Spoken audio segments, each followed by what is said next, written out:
Right, just a quick update leading on from the previous recordings on the passenger seat. Obviously, I tried fitting it, well I did fit it, tried adjusting the tilt mechanism, but it wasn't working. Then I found that the cable this side wasn't attached and the cable this side was tied up, so it wasn't releasing both of the levers to tilt the back of the seat. So I effectively took it apart and found that the tilt mechanism cables were obviously damaged, so I managed to get them out, and I'm just going to open up this one. So after a quick Google for Metro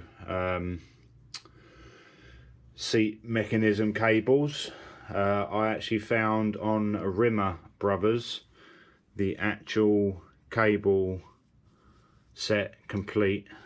So this is the old one. Obviously got this here, and then obviously you can see the cables. It's got no hooks on it. So obviously I've found an exact replacement. It's got the correct hooks, and they are the correct length. So I'm just going to get them fitted. I probably won't record fitting them because there's probably going to be a bit of swearing. I'll get them fitted and I'll just show you that they're working. But yeah, a bit of a nightmare, but it's yeah, a couple of minutes. I found obviously the correct ones, 2-day delivery, job done. So yeah, it's been a bit. Right, so I just thought I'd show what I've been doing. It's taken me an hour to get the cable connected inside the seat.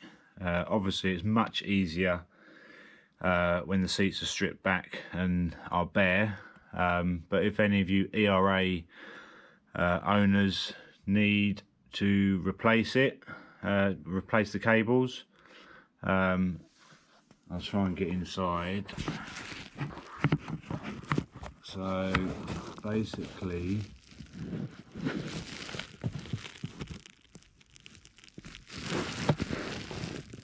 you can see there's on the left hand side there, you can see the two cables, and they combine into one cable, and then they hook around or hook into the lever on the side of the seat to make it tilt.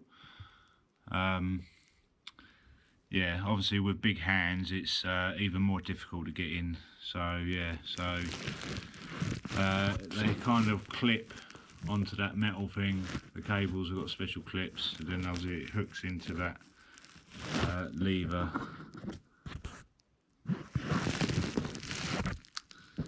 Down there. I don't know if you can see that or not. See that?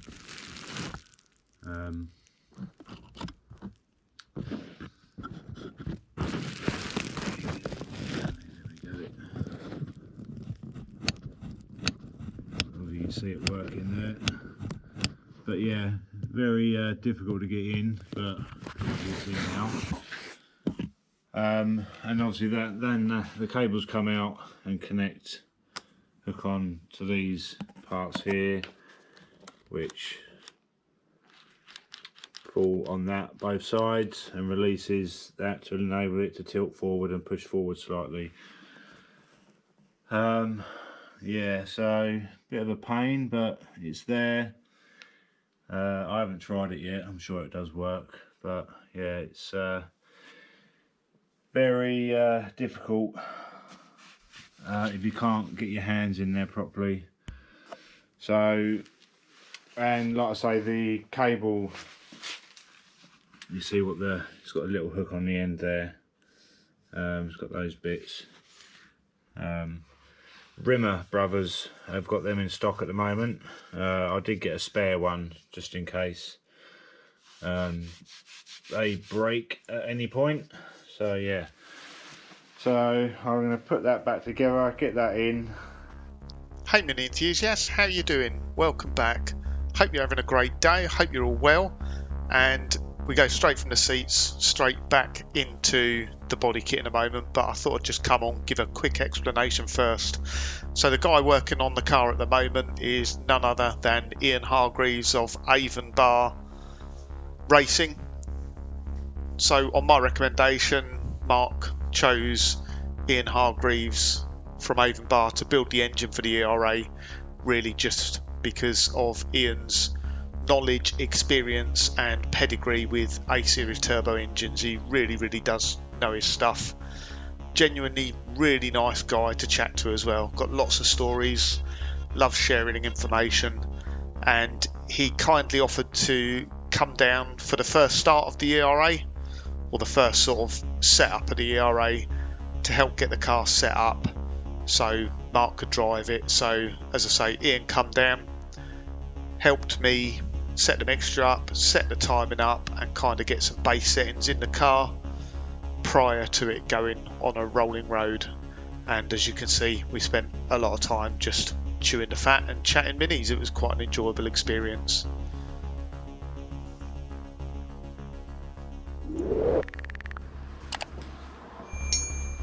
Right, so today's task is obviously I've done the body kit's all repaired.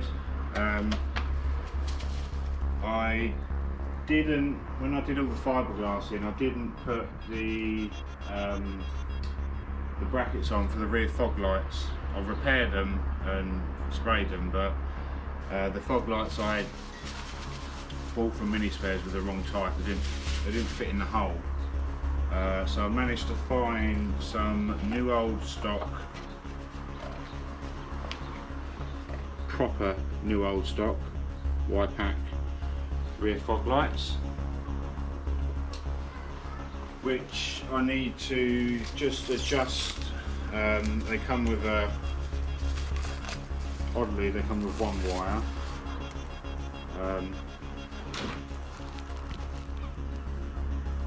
And they come with a bracket on the top for mounting. So I need to take that off, fill the hole and drill 2 holes in the back to mount it to the bracket. So I'm going to mount that on, get them mounted on, and then I can clean the fiberglass up on the back and then get these stuck on with new fiberglass. Let that go off, and then I am going to fit the kit. I've got some door adjustments to do. The doors need raising up slightly, just so the kit on the sill side step doesn't catch. I've also got some brackets to make for the front fog lights, which I bought some stainless steel to do that with.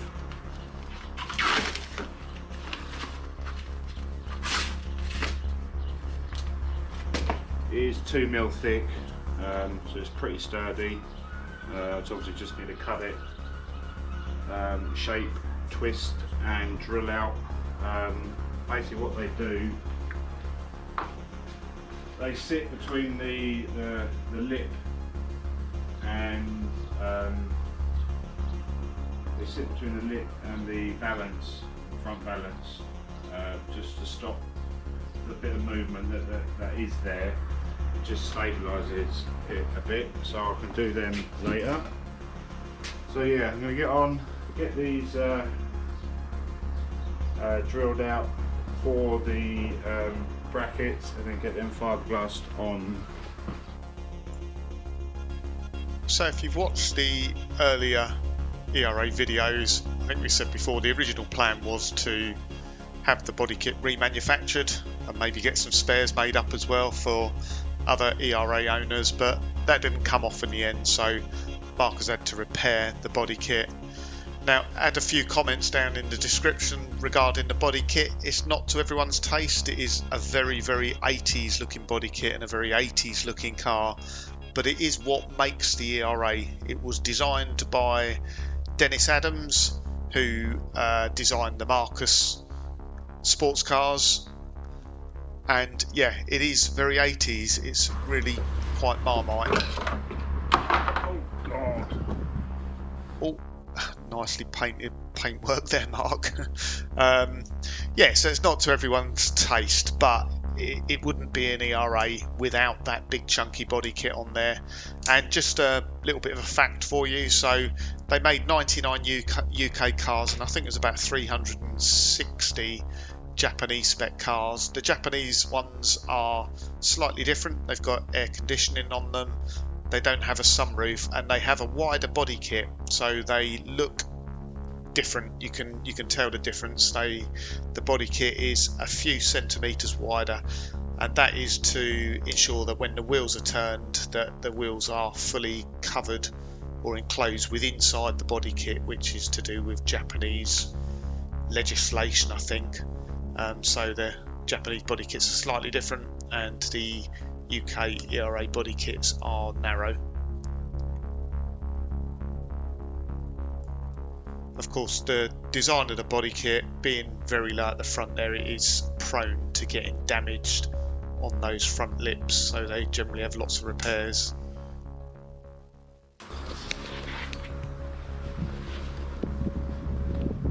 Not a great deal to play with on that, but ideally I would have liked to put the bracket the other way round, but I didn't see that's the way it come off, so I'll let that go off and get on with the other one. I have put a pop rivet in there. It's quite a big one, so should be pretty stable. So I just wanted to mention, get lots of comments down the bottom about when the car's going to be finished. I have to admit, I'm a few weeks behind on the footage, so the car is pretty much finished now. There's a few little things to finish off. It's got to go for its final rolling road session. It has been down and had a rolling road session. It didn't go well. I'll explain that on a future update. And Mark's had quite a few sort of teething problems with the car as well, but some of that is because he's obviously had to put it together by himself, and I'm usually down there to help him, but I'd say he got a good 98% of it right, but there were a couple of little bits that just wanted sorted out, which I'll update on in future episodes. But yeah, so the car is all back together now. It is driving. It does go very, very well. It is a very quick car, and as of today, so this is going out Sunday, so next weekend I'm going to go down to Mark's and take sort of the final photos and video of the car to make up sort of a end of the series video really. But there's a few more episodes to come before you guys get to that point, so keep tuned. Lovely bit of fiberglass in. That ain't ever going out and nowhere. That ain't ever moving. It's also a good opportunity for me and Mark to thank you for all your views, actually, for all the comments you've left and all the thumbs up you've given. I know some people have really been dedicated to this build alone, well, and they watch the other videos as well, but yeah, some dedicated ERA enthusiasts here that I know have given lots of advice as Mark and myself have been through the build, so thank you very much for that. We really appreciate your help and your comments, and hopefully this ERA will go on for a very long time now.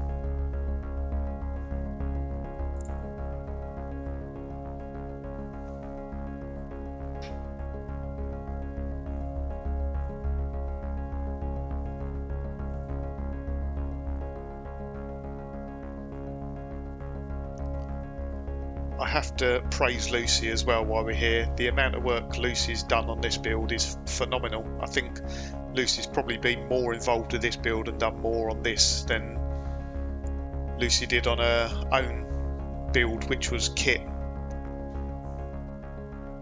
So I know Mark's very appreciative, and as you'd have seen in last week's episode, Lucy was getting proper stuck in with sanding down the body kit and prepping the body kit, and prep for paintwork is a tedious, boring job. So yeah, it's nice to have an extra pair of hands and some extra motivation actually.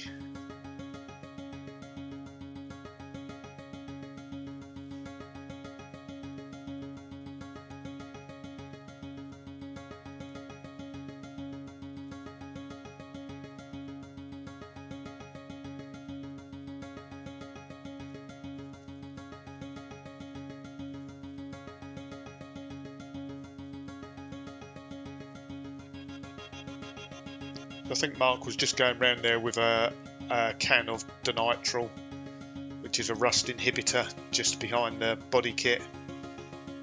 Here we go. This car's not going to go out in the rain and the salty roads anyway, but it is just a bit of added protection for it. Now you might notice on the body kit actually it's asymmetrical on an ERA. So the rear, I'm trying to think what side. The offside rear part of the body kit is kind of I don't know how to explain it, but it's asymmetrical. On the back, it's not perfectly symmetrical each side. Although it looks it's just the way it joins and goes together. It's asymmetrical.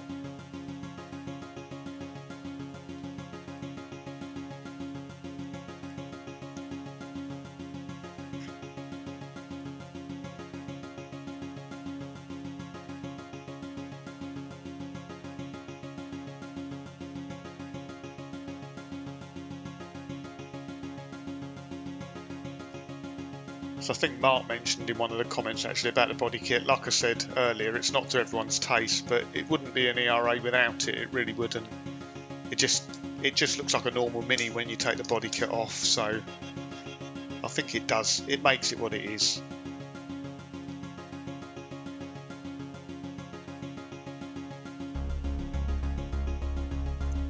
Obviously the wheels are looking fantastic now, so they went away to be completely refurbished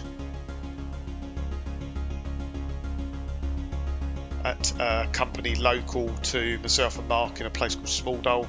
They're called Curbed.